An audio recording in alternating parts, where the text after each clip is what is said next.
Le chat botté.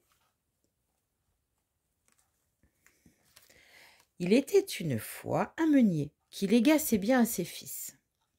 L'aîné hérita du moulin, le deuxième de l'âne et le cadet du chat. « Il n'y a pas de travail pour toi ici, dirent les aînés aux plus jeunes. « Maître, chuchota alors le chat, donne-moi une paire de bottes en cuir et je ferai ta fortune. » Surpris, le fils du meunier regarda le chat enfiler les bottes.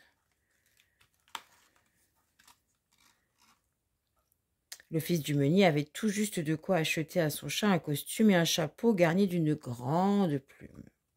Le chat astucieux apporta un sac rempli de laitue dans le champ et piégea 2 lièvres bien dodus. Il se rendit ensuite au château. « Votre Majesté, dit-il, je viens de la part de mon maître. Le marquis de Carabas vous offre ces 2 beaux lièvres. » Le lendemain, le chat botté dit à son maître de se baigner dans la rivière, sachant que le roi allait passer par là. Lorsque le fils du meunier plongea dans l'eau, le chat alla vite cacher ses vêtements. Puis il se précipita vers le carrosse du roi en criant « À l'aide!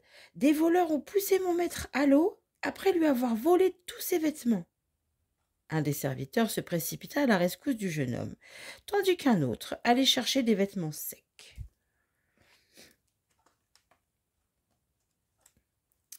Vêtu avec élégance, le fils du meunier, qui avait vraiment l'air d'un marquis, prit place dans le carrosse auprès de la princesse.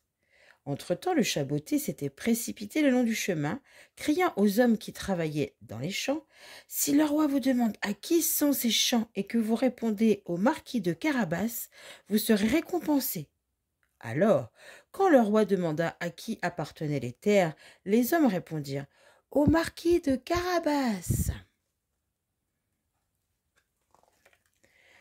Le chat botté courut vers un château qu'habitait un terrible géant.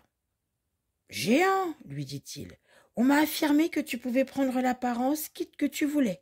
Peux-tu réellement te changer en une chose aussi difficile qu'une minuscule souris ? » « Je vais te montrer, rugit le géant en se transformant immédiatement en souris. D'un bond, le chat avala la souris et ce fut la fin du géant.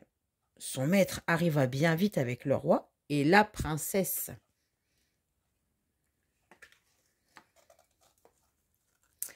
« J'ai commandé un grand festin, annonça le chat botté, tandis qu'il s'attablait devant le repas qui était en fait celui du géant. Le roi était maintenant assuré que le fils du meunier était un riche seigneur. « Toutes les terres du géant et ses richesses vous appartiennent, maître, murmure le chat botté. Le fils du meunier et la princesse, déjà amoureux l'un de l'autre, se marièrent.